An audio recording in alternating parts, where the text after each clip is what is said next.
다 함께 자리에 일어나셔서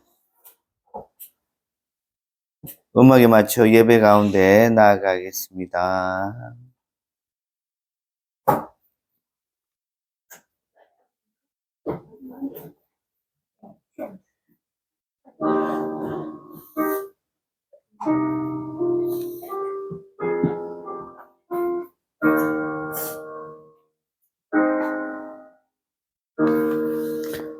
우리에게 있는 대제사장은 우리의 연약함을 동정하지 못하시리가 아니요 모든 일에 우리와 똑같이 시험을 받으시니로되 죄는 없으시니라. 그러므로 우리는 긍휼하심을 받고 때를 따라 돕는 은혜를 얻기 위하여 은혜의 보좌 앞에 담대히 나아갈 것이니라. 하나님은 영이시니 예배하는 자가 영과 진리로 예배할지니라. 아멘. 다 함께 찬송가 2장을 부르십니다.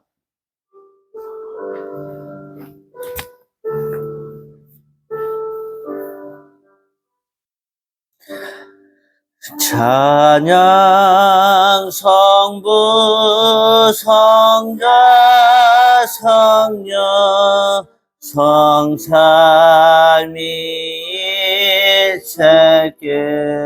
성삼위일체께 영원 무궁하기까지 영광을 돌리세 영광을 돌리세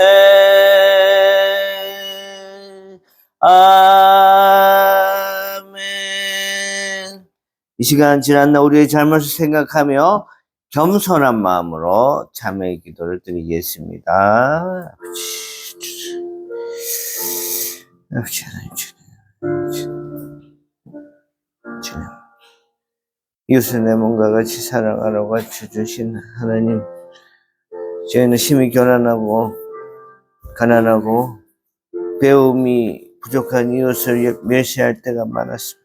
고난 중에 있는 교우를 모른 척 외면도 했습니다. 위기를 만나 당하고 있는 이웃을 도와주기는커녕 내 이익을 챙기는 기회로 삼기도 하였습니다.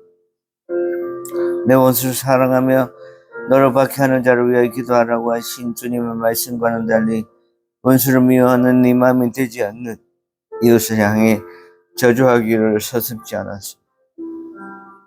누구든지 하나님을 사랑하노라고 그 형제를 미워하는 자는 거짓말을 하는 자라 하셨는데 우리가 바로 그 거짓말하는 자요 외식하는 신앙인임을 고백합니다. 이웃 사랑을 시청하지 않은 저를 용서하여 주시옵소서.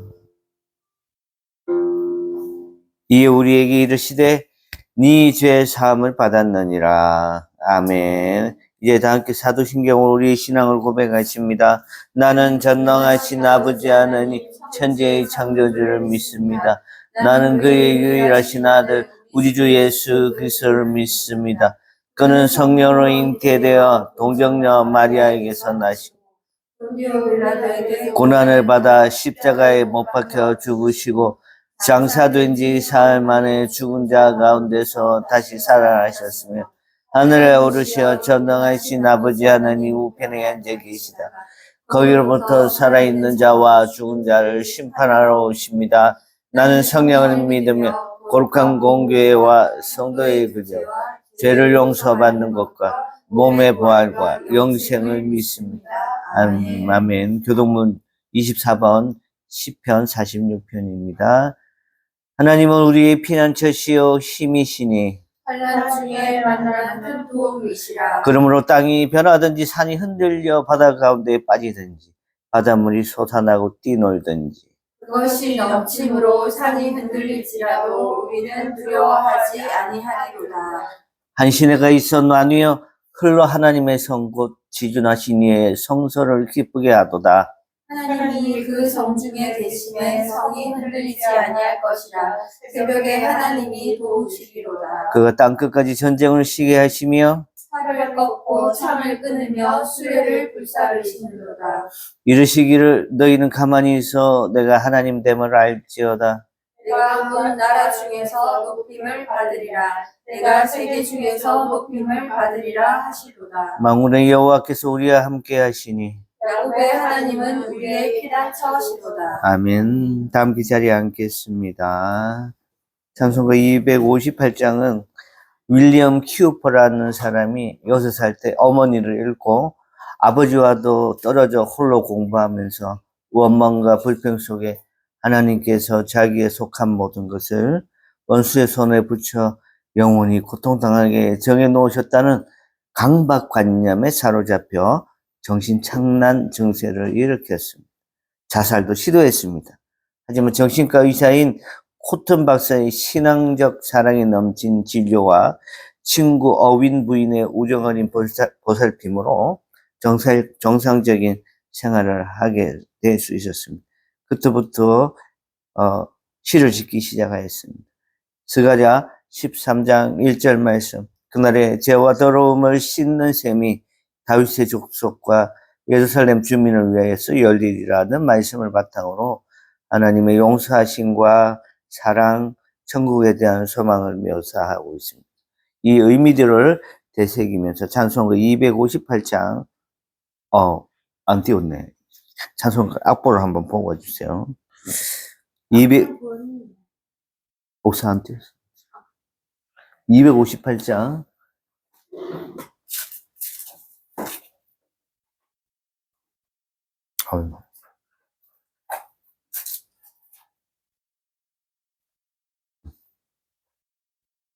258장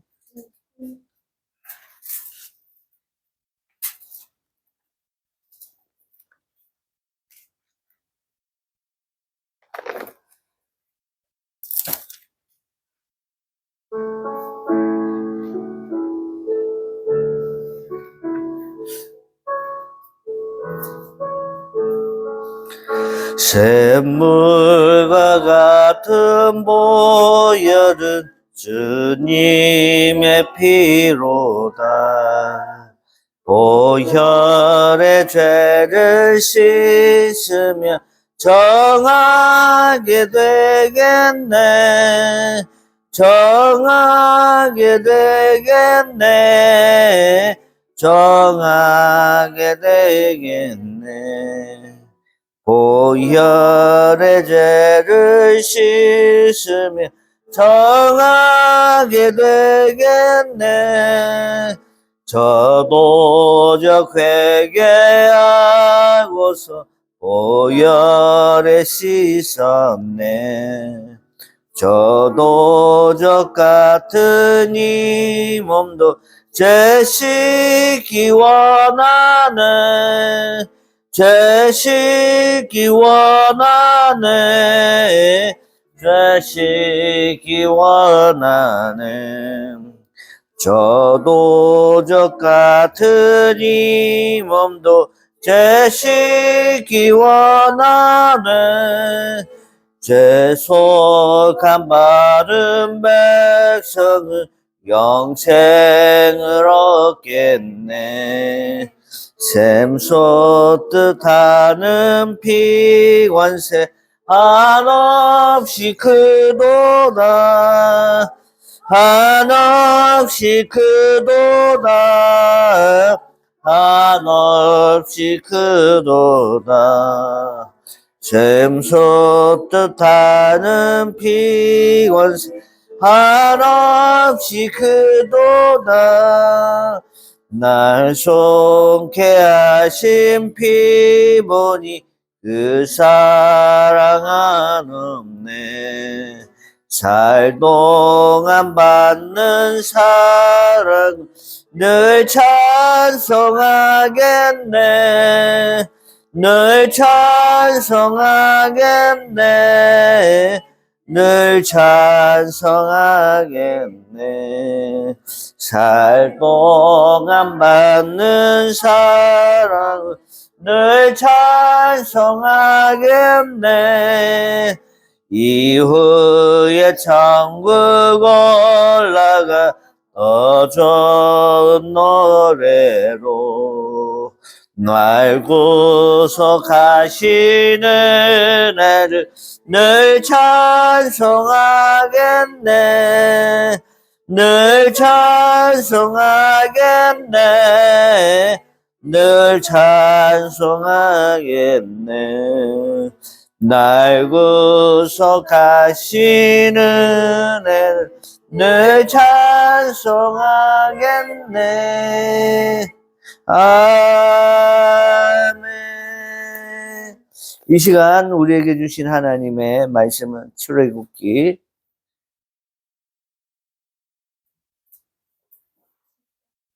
7장 1절 잠깐만요. 7절에서 13절. 7절에서 13절.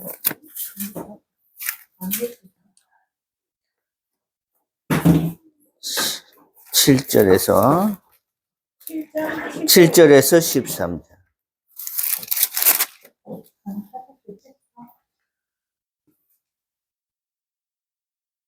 구약 성경 90면에 있습니다. 자, 같이 한 절씩 있습니다. 그들이 바로에게 말할 때에 모세는 80세였고 아론은 83세였더라. 여호와께서 모세와 아론에게 말씀하여 이르시되 바로가 너에게 이르기를 너희는 이적을 보이라 하거든 너는 아론에게 말하기를 너는 지팡이를 들어서 바로 앞에 던지라 하는 그것이 뱀이 되지라. 모세와 아론이 바로에게 가서 여호와께서 명령하신 대로 행하여 아론이 바로와 그의 신하 앞에 지팡이를 던지니 뱀이 되니라. 바로도 현인들과 마수사들을 부르매 그 애굽 요술사들도 그들의 요술로 그와 함께 행하되 각 사람이 지팡이를 던지매 뱀이 되었으나 아론의 지팡이가 그들의 지팡이를 삼키니라. 그러나 바로의 마음이 완악하여 그들의 말을 듣지 아니하니 여호와의 말씀과 같더라. 아멘. 국민의교회 양육 프로그램 진행되고 있습니다. 3월 봉헌위원 오늘 홀수 집사님 안 오셨으니까 챙겨주세요. 3월은 우리의 마음의 밭에도 따스한 햇살 아래 믿음의 세상이 돋아나기를 정말 기도합니다. 새 계절의 시작을 주님과 함께 기쁨으로 시작하는 달입니다. 스가랴서 10장 1절 말씀 같이 읽습니다. 시작. 봄비가 올 때 여호와 곧 구름을 일게 하시는 여호와께 비를 구하라. 우리에게 소낙비를 내려서 밭의 채소를 각 사람에게 주시리라. 아멘. 열매를 거둔다는 말입니다. 2026년 우리 교회 표어입니다. 사순절 안내입니다. 지난 2월 18일부터 4월 4일 부활절 전날까지 사순절을 지키고 있습니다. 사순절 부활절을 기념으로 맞이하기 위해 40일 동안 예수님의 십자가 고난과 사랑을 깊이 묵상하는 시간입니다. 지친 마음을 주님께 온전히 내어드리고 참된 위로와 평안을 누리는 은혜의 기간이 되기를 바랍니다. 중보기도입니다. 우리 중보기도는 나라와 민족과 개인과 질병에 걸린 사람들 그리고 낙심한 사람들의 큰 위로와 안식이 되는 그런 기도입니다. 우리 입술을 크게 열어서 함께 기도하겠습니다. 일 나라와 민족 우리 안에 하나님 대신 왕도를 타는 이기심과 탐욕 깎아 만들고 빚어 만든 사람들이 소멸되게 하소서. 분열과 거짓과 모든 부지가시고 이 땅에 부흥한 것 복음적 통일한 것 선교한국의 깃발을 높이 드는 하나님 나라가 임하게 하소서. 대통령과 위정자들이 하나님을 경외하며 정쟁에 매몰되지 않게 하소서. 정부와 국회, 사법부가 충분한 공론과 사회적 합의가 이루어진 법과 원칙으로 국민을 위한 책임 있는 정책을 펼치게 하소서. 요셉, 다니엘, 느헤미야의 마음과 탁월함으로 준비된 지도자를 세워주소서. 이 북한을 위한 기도, 동방의 예루살렘이라 불리던 이 땅에 너희는 내 소유되기 위해 거룩하라 하신 말씀대로 회개와 부흥의 역사를 다시 일으켜 주소서. 지하교회 성도의 눈물과 인노의 기도가 마중물이 돼 북한 땅의 온전한 회복의 역사가 일어나게. 3. 한국교회와 가정사역 140년 전 선교 선교사들의 순교 희생을 통해 흑암 이 땅을 깨우시고 한국교회 의로 부르시며 손을 잡아 열강의 빛이 되게 하신 하나님, 한국교회가 초심을 잃고 하나님의 영광과 찬송을 다른 것에 빼앗긴 죄를 무사히 주소서. 메사의 사토를 벌이시는 목사님들을 붙드시고 지혜와 계시의 영을 부어주소서. 갑절의 영감으로 맡겨진 사명을 감당하게 하시고 하늘의 위로와 격려로 힘을 다하소서. 온 교회가 한마음 한뜻으로 서로를 이해하며 교회를 더욱 사랑하게 하소서. 자, 교회 말씀 사여 주님의 영광을 위해 하나님께서 선택하시고 세워주신 꿈이 있는 교회 성령 충만하게 하시고 모든 예배와 성경이 읽어지는 성경 공부마다 하나님의 영광으로 채우게 하소서. 오 목회자와 성도들을 위하여 성령의 충만함 속에 하나님과의 깊은 교제를 유지하시고 강단에서 선포하시는 말씀에 권능이 넘쳐 증거를 장갑 진리를 변화시키고 목자의 깊은 사랑과 긍휼을 부어주시고 교회를 이끌어 가시는 모든 결정에 하나님께로부터 오는 지혜와 분별력을 허락해 주소서. 가정에 주님의 평안이 가득하게 하시고 영육 간의 강건함을 지켜 주시옵소서. 육환우들을 위하여서 정서연 집사님 유방암 치료에 은혜를 다하여 주시옵소서. 암 크기가 커져서 서울대병원에서 진단받고 3월경에 수술을 준비 중에 있습니다. 말씀과 기도 가운데 하나님의 선하심을 체험하게 하시고 차분하게 주님을 목도하게 하여 주시옵소서.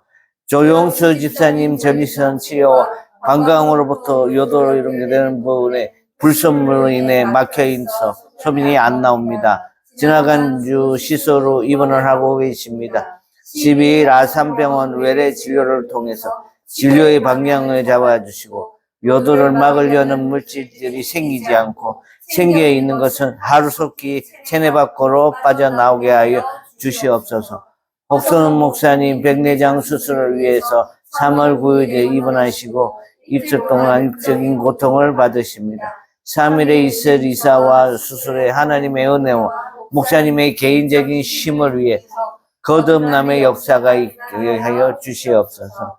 황영찬 목사님 삶을 위하여서 한 달간의 요양과 쉼을 통해서 목회의 계획이 새롭게 하여 주시고 교회와 가정과 인생의 여정 문제와 상행들이 해결 안 받고 아팠던 육신으로 인해서 다가오는 모경의 삶은 변화되고 영적인 새로운 발전을 가져오는 귀한 계기가 되게 하여 주시고 주세입 사모에게도 동일한 은혜가 임하게 하여 주시옵소서. 김성애 사모님 파킨슨병 치료를 위하여 장류열방교회 김성애 사모님 파킨슨심을 고쳐주시옵소서. 예전보다 좋은 약이 나왔다고나 하나 활동하기 불편하고 남의 도움을 받아야 할 경우가 많습니다. 진행을 주시고 이병영 목사님 목회 내조하는데 어려움이 없게 하시고 교회와 지인들이 합심하여 기도할 때 성령 하나님의 역사하심을 보게 하여 주시옵소서. 거룩하신 예수님의 이름으로 기도한절히 기도합니다. 아멘. 오늘 말씀의 제목은 바로에게 말을 할 때 오페라 헤드이 덱사이 한번 합니다. 시작.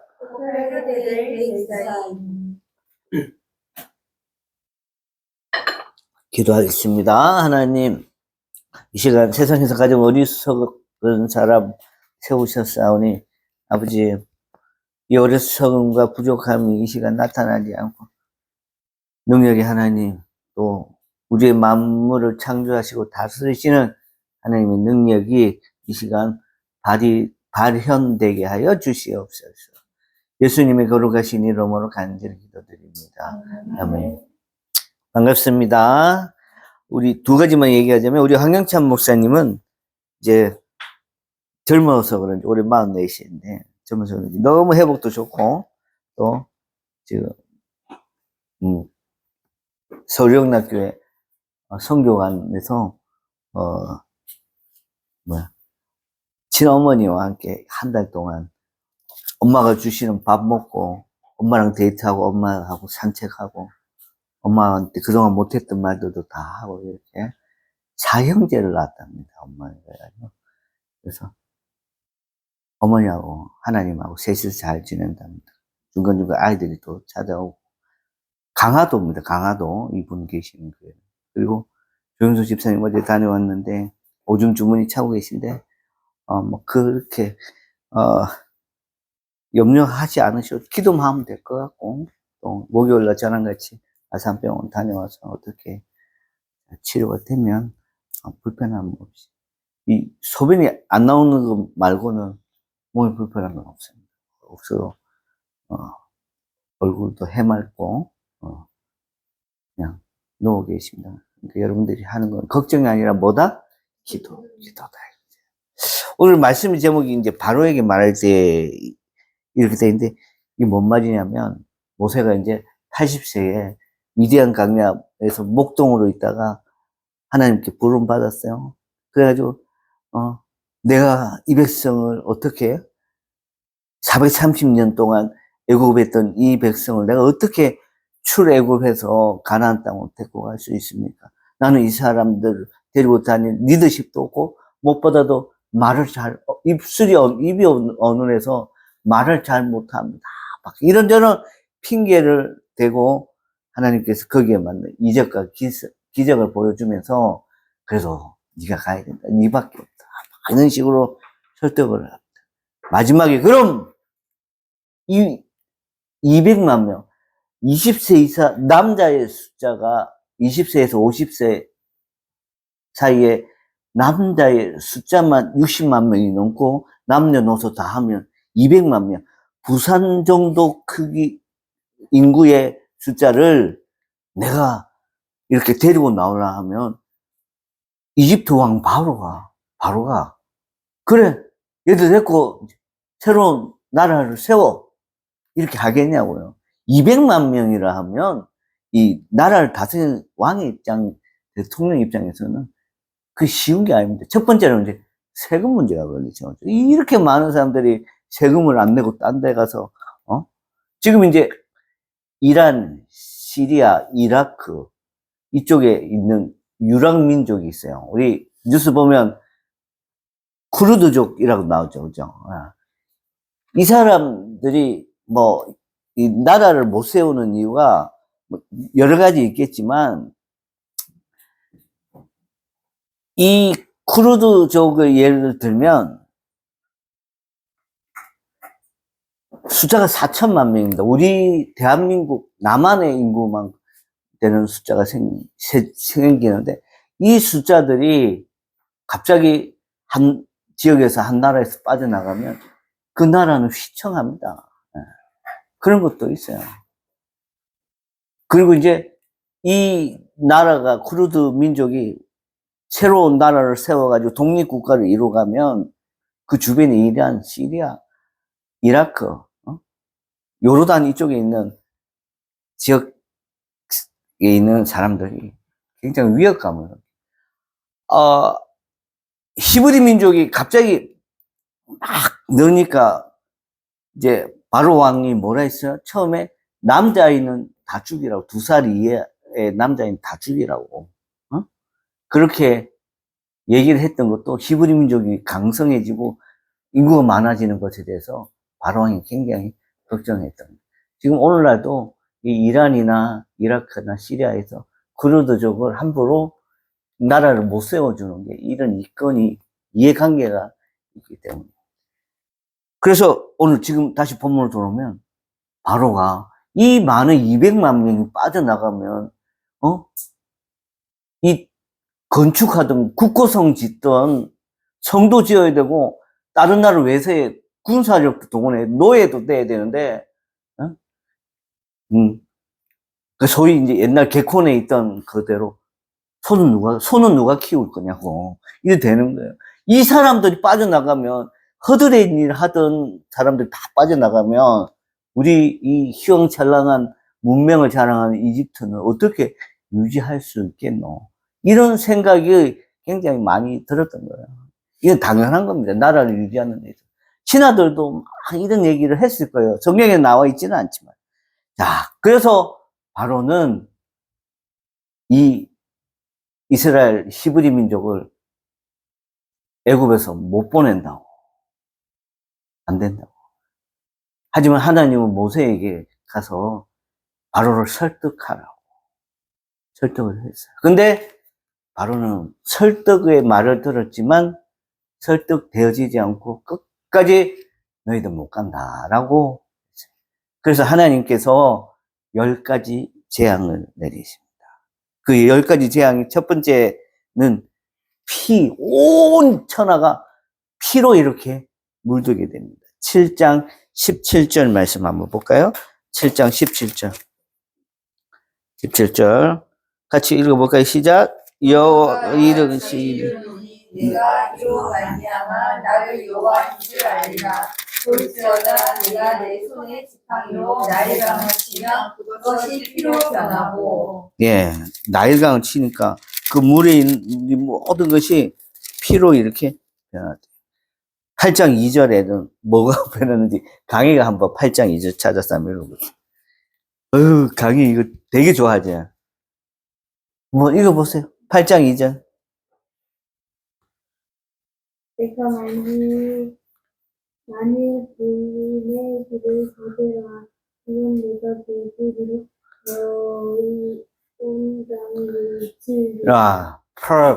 개구리를 강희 좋아 안 한대. 목사님은 어렸을 때 개구리 막 이렇게 자꾸 목사님이 클 때는 막 도심인데도 불구하고 집 앞에 논이 있고 하면 봄부터 해서 여름까지 개구리 얼마나 많이 울었는지 개굴개굴 하는 소리가. 그래서 어렸을 때 막 개구리를 잡고 놀던 기억나요. 자, 개구리, 여자들 개구리 좋아합니까? 소뚜껑을 열었는데 안에 개구리가 있고 밥 먹으려고 식탁에 앉았는데 식탁 위에 개구리가 있고 그러면 살겠어요? 못 사는 거예요. 개구리가 또 온전히 신이 나타나. 자, 이 친구가 지금 과정을 잘 봐요. 이런 재앙이 왜 왔냐면 바로에게 모세가 가서 내 민족을 보내줘. Let me bring my people. 이래가지고 지금 이렇게 했는데 말을 안 듣니까 하나님께서 벌 내리는 재앙이에요. 재앙. 자, 세 번째로는 어떤 재앙이 있었는지 8장 16절. 건이가 한번 8장 16절.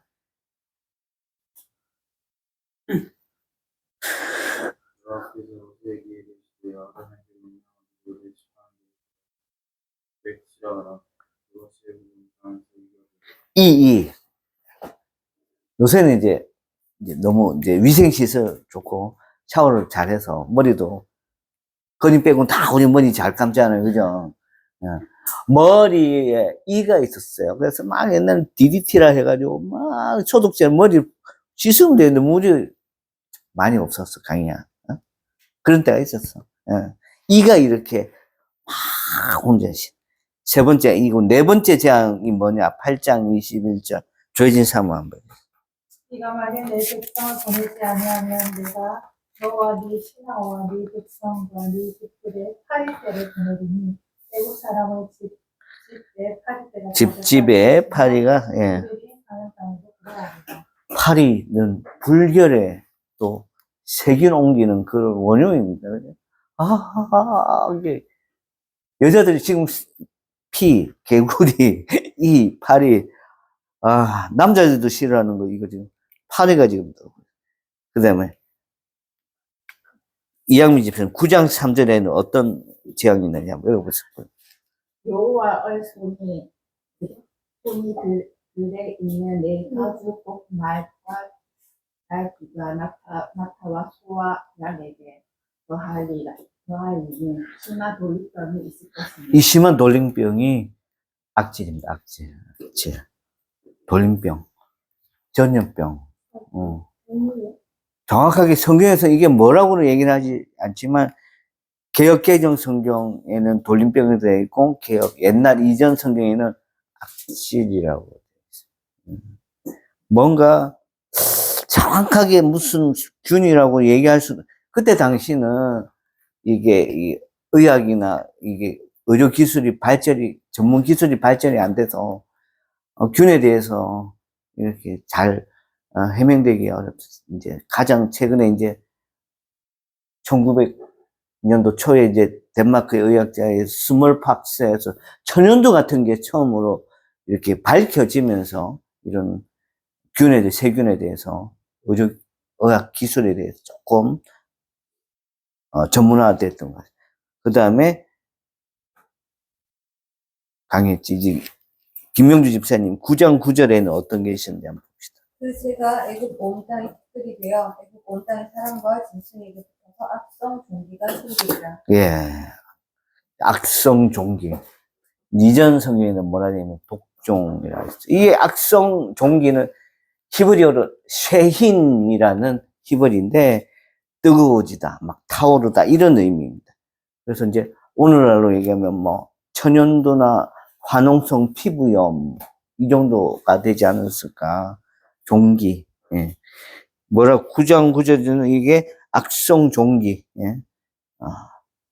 썰이 여러 가지가 있는데 악성 종기가 맞을 거예요. 종기가 이제 이게 사실 종기가 나는 게 사실 막 영양 밸런스 깨지고 또 과지방, 과단백질 섭취로 인한 또 수면 부족 이런 현상에서 오는데 하나님이 이런 걸 지금 재앙으로 지금 내리신 거예요. 자, 9장 18절 같이 한번 읽어봅시다. 9장 18절 시작. 이맘때면 내가 무거운 우박을 내게 애굽 나라가 세워진 그날로부터 지금까지 그와 같은 일이 없었더라. 아멘. 예. 지금 인류가 2026년 기상 관측 이래 가장 큰 우박은 24cm라고 합니다. 24cm.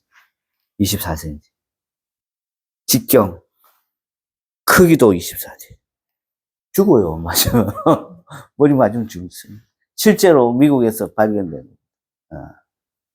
크기는 정확하게 우박의 크기는 성경에는 얘기는 하지 않지만 아파요. 죽을 수도 있고 이걸 지금 애굽 나라가 세워진 그날부터 지금까지 그와 같은 일이 없어. 애굽이 세워진 지가 몇천 년의 역사인데 지금 그날에는 이런 우박이 얼마나 컸으면 얼마나 많이 내렸으면 이런 얘기를 할 수가 없고. 그 다음에 9장 23절. 자, 시작. 모세가 하늘을 향하여 지팡이를 들며 여호와께서 우레소리와 우박을 보내시고 불을 내려 땅에 달리게 하시며 여호와께서 우박을 땅에 예. 불이에요. 우박 다 했고, 응?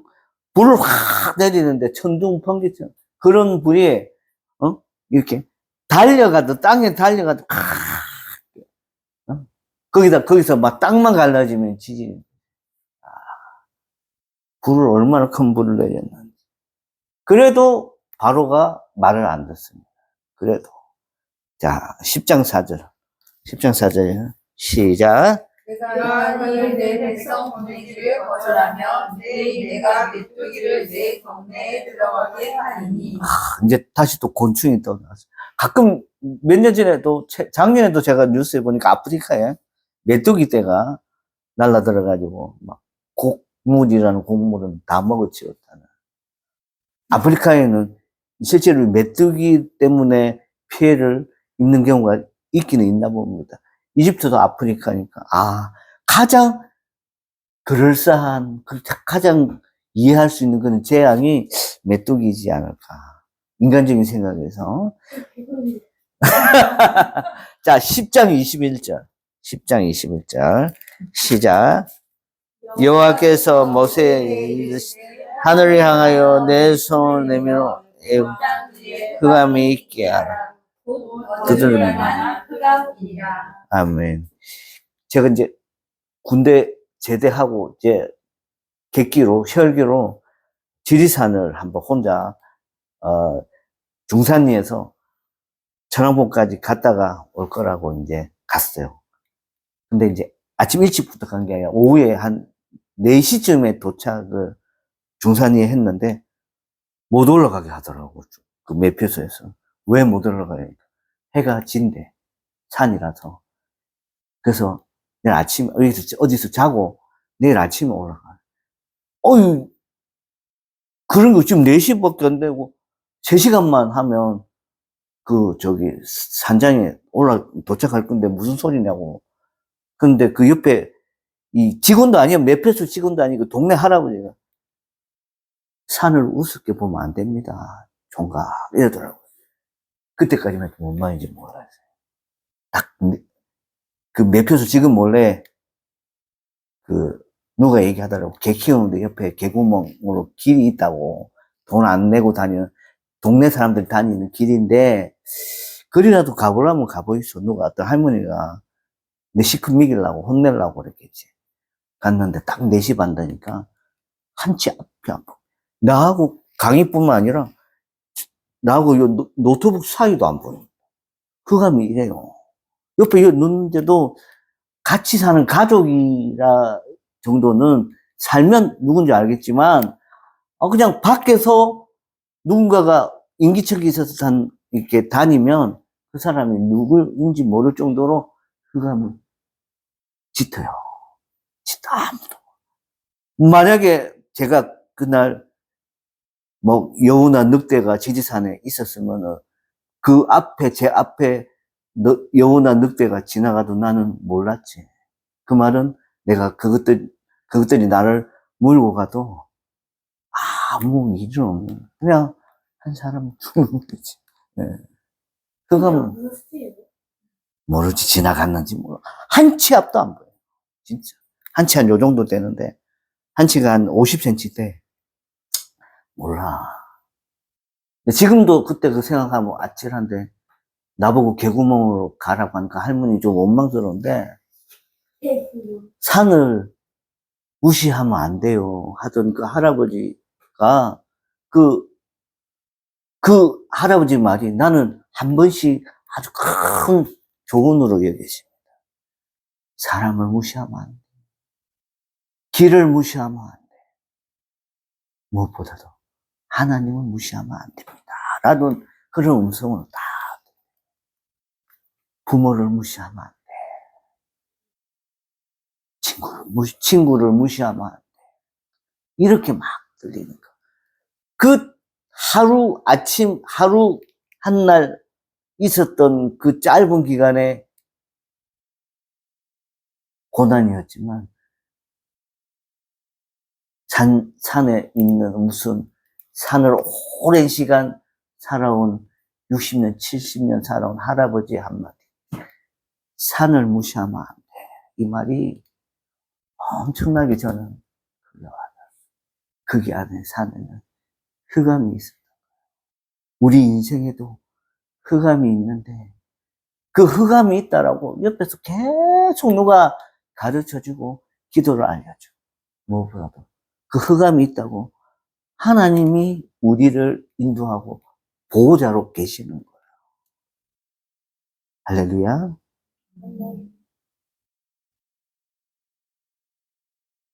어둡 그 자체만 있다고 아무 영향력 없다라고 생각하지 마세요. 그 어둠에는 모든 악이 존재하고 그 어둠에는 모든 위험이 존재합니다. 그래서 빛 대신 예수님이 그 흑암을 다 물리치시고 우리와 함께 하시는 거예요. 11장 5절 마지막 10번째 제약.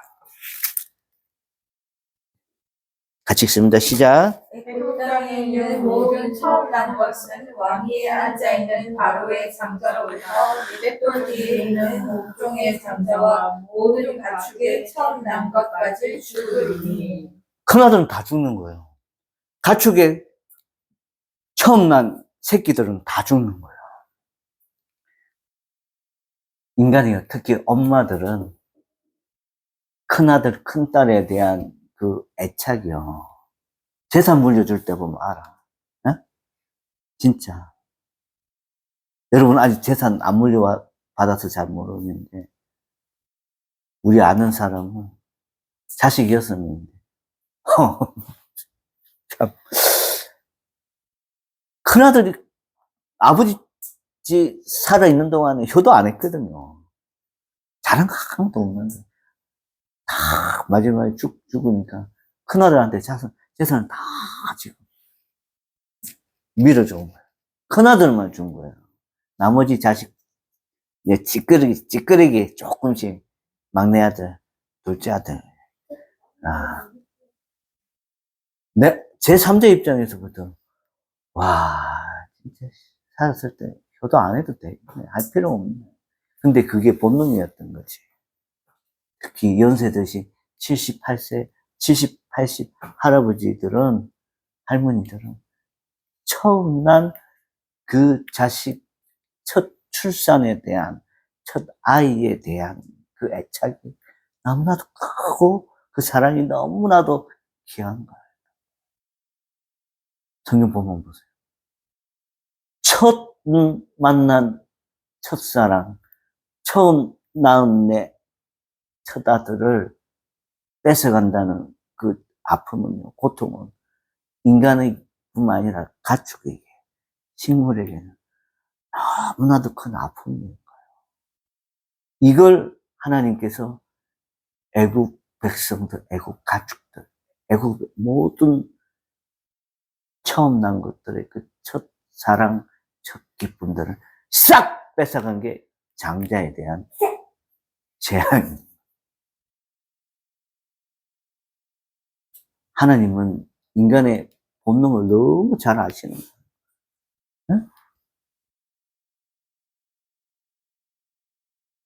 옛날에는 막 자식이 10명, 우리 할머니도 죽은 자식 3명 있었는데, 총합하면 12를 낳았어요.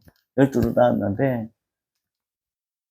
우리 백부님이 이제 살아계시면 93세 정도 됐을 건데, 18살에 강제로 이제 거기 이제 인민군들이 6.25 때 한국전쟁 때 인민군이 내려와서 이 군량미를 나를 사람이 없으니까 어린 애들 17살에서 18살짜리 애들을 군량미를 쥐고 지리산 자락을 빨치산 들어간다고 그걸 이제 시키려고 애들을 이제 끌고 간 거지 강제. 그래 다행히도 이제 미군이 이제 비행기로 이제 거기서 이제 포탄을 터뜨리는 바람에 아이들이 포탄 때문에 흩어져서 이제 집으로 돌아왔는데 할머니가 큰아버지 끌려가고 나서 잠을 못 주는 거죠. 언제? 점자 석자인데 정시가.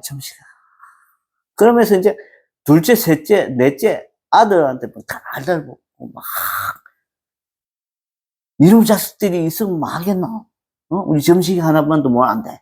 이런 얘기를 막 기딱지가 앉을 정도로 했대. 이전 사람들 뿐만 아니라 오늘날 사는 사람들 둘 이상의 자녀를 낳은 사람의 그 첫사랑에 대한 기쁨과 사랑은요, 그 어떤 것도 바꿨어요. 저도 이제 20대 이제 젊은 청춘이니까 이제 연애도 해봤을 거 아니에요. 첫사랑도 있고. 두 번째, 세 번째는 나 잘 기억이 안 나. 첫 번째 그 여자는 기억이 나. 이름도 다 내가 듣고 싶어서 들은 거 아니지만 하여튼 그런 거 다 처음 거는 너무 귀한 거야. 근데 이 처음 난 그 자식의 기쁨을 하나님께서 애국 백성, 이집트 백성들이 미워서 그랬다기보다는 히브리 민족을 구원하기 위해서, 히브리 민족을 출애굽하기 위해서 이집트 민족의 그 첫 장자에 대한 아픔까지, 고통까지 그들로 하여금 감당하게 하시면서 히브리 민족을 사랑하시는 그런 모습을 보게 됩니다. 이게 한번 보시면 여기 사진이 지금 출애굽 경로요. 여기요. 람셋. 밑에 뭐라고 써있죠? 람셋 밑에 흰 고센. 이 고센이라는 그런 의미는 제가 좀 설명하겠는데, 지금 여기 지금 파란색이 바다입니다. 여기 뭐라 되어 있죠? 홍해. 홍해 쭉 내려오면, 요즘 나오는 호르무즈 해협. 네, 호르무즈 해협이고, 지중해, 지금 여기가 막혀 있으니까, 유조선을 여기 지중해 여기 보내서 기름을 요렇게 해서 뺑 돌아가서 인도양으로 가져오자고. 2달 더 걸립니다. 2달. 그러니까 지금 모든 위험 부담을 안고 이 유조선을 여기서 대한민국으로 이렇게 끌어오려고 하는데, 여기 보이세요? 라암셋, 수컷에서부터, 아니 라암셋 고센에서부터 수꽃, 에담술 강야, 요로 해서 지금 여기 땅으로 가나안 땅입니다. 여기로 지금 여기가 사우디, 이란 이 정도 됩니다. 지금 기억나시겠죠, 그죠? 이 고센 땅이라고 여기 나오죠. 여기서부터 지금 출애굽 이집트 땅인데 이 고센 땅이라는 곳이 나옵니다. 이 고센 땅의 영적인 의미는 한 2가지로 보면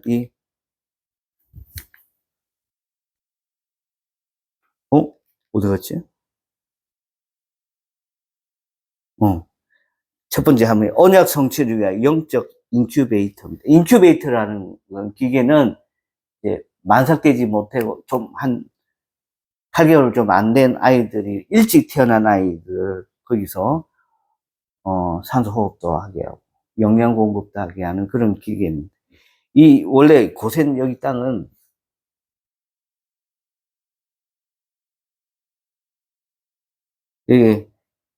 요셉 시절에 흉년을 피해 가지고 야곱의 70명의 가족이 정착한 비옥한 땅이었어요.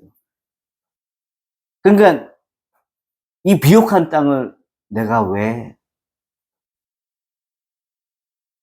움직여야 되지, 이사를 해야 되지, 이런 생각이 들 정도로 이곳에서 이스라엘은 애굽인들이 가정 여기는 목축업을 하여 자연스럽게 애굽 문화와 섞이지 않고 장정만 60만 명이 넘는 그런 숫자로 이렇게 번성할 수 있었습니다. 그래서 이게 보면 이 인큐베이터라는 말은 뭔가 불안한 목축 생활을 안정적으로 받쳐주는 그런 기계 역할을 했다고 해서 이 고센 땅을 이스라엘 민족에게 있어서 어떤 영적인 인큐베이터 역할을 했다는 그런 의미가 되겠습니다.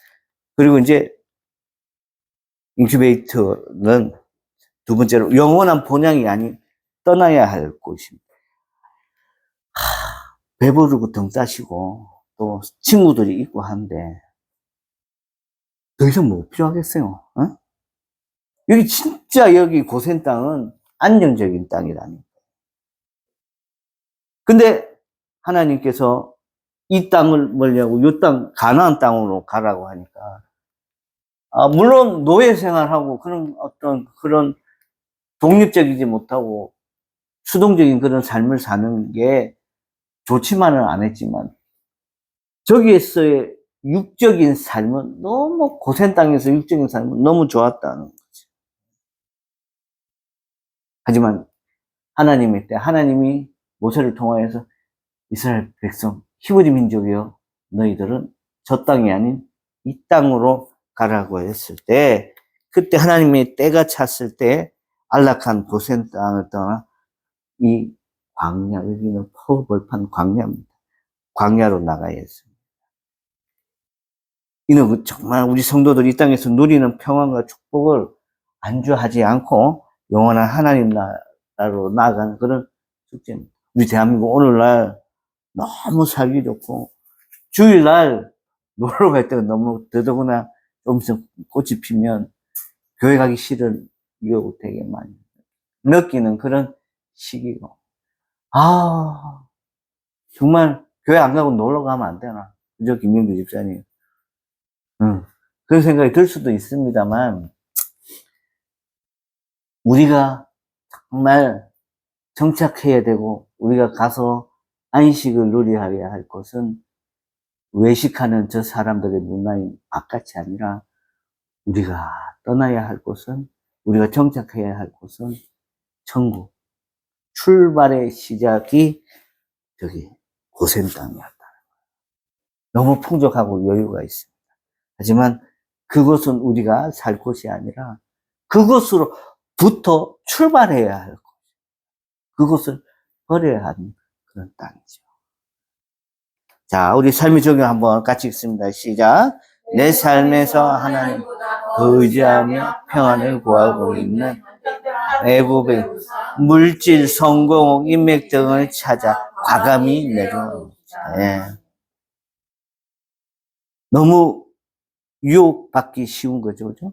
돈, 성공, 사람. 두 번째, 시작.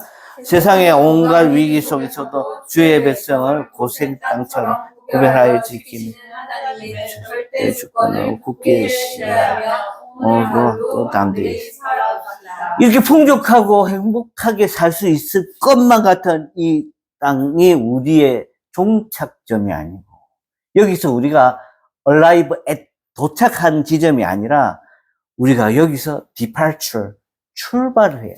그래서 우리가 가야 할 곳은 천국입니다. 천국. 고센 땅이 히브리 사람들이 정착해야 할 곳이 아니고 가나안 땅이었듯이 우리 2026년을 사는 우리에게도 여기 청아람, 부산, 양산, 김해가 우리의 정착할 곳이 아니라 이별 없고 눈물 없고 고통 없고 슬픔 없고 좌절 없고 아픔 없는 천국이 우리의 정착지라는 걸 깨닫고 가셔야 돼요. 오늘 하나님의 구속 관점 8번째 설교의 핵심 포인트는 우리는 떠나야 될 사람.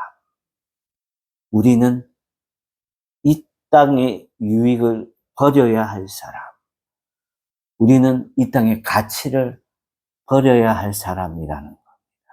사랑하는 성도 여러분, 오늘 메시지의 설교의 핵심 포인트를 한번 잘 보시고 왜 이집트 사람들이 히브리 민족의 출애굽하는 데 있어서의 10가지 재앙을 받았고 그 재앙을 통하여서 히브리 민족이 받을 축복이 얼마나 같다. 히브리 민족이 계속 고센 땅에 있어서는 같이 10가지 재앙을 받았어요. 하지만 하나님의 뜻은 그게 아니라 출애굽해서 가나안 땅에 가서 천국 땅에 이르는, 물론 가나안 땅이 천국이 아닙니다. 가나안 땅은 천국의 모형입니다. 모델이 되는 형태지 가나안 땅이 천국이다 이렇게 생각하시면 잘못하는 거예요. 오해하시면 안 돼요. 우리가 가야 할 곳은 천국인데 가나안 땅은 히브리 민족이 보여준 천국의 뭐다? 모형입니다. 모델이 되는 형태. 자, 우리가 한번 출발해야 되고 종착해야 되는 점이 어딘지를 다시 깨닫고 가는 저와 여러분들이 되기를 축복합니다. 기도하겠습니다. 하나님 아버지, 은혜를 감사합니다. 80의 모세를 들어서 그 많은 숫자를 인도하게 하신 하나님이 나로 하여금 내 가족을 이끌고 내 직장을 이끌고 내 인생의 여러 여정을 이끌어가는 그런 리더자로서 그리고 여러 가지 삶의 에너지, 동력을 허락받는 그런 피조물로서 살아가는데 부족함이 없는 우리가 되어지길 축복합니다. 예수님의 거룩하신 이름으로 기도드립니다. 찬양하면서 봉헌하겠습니다.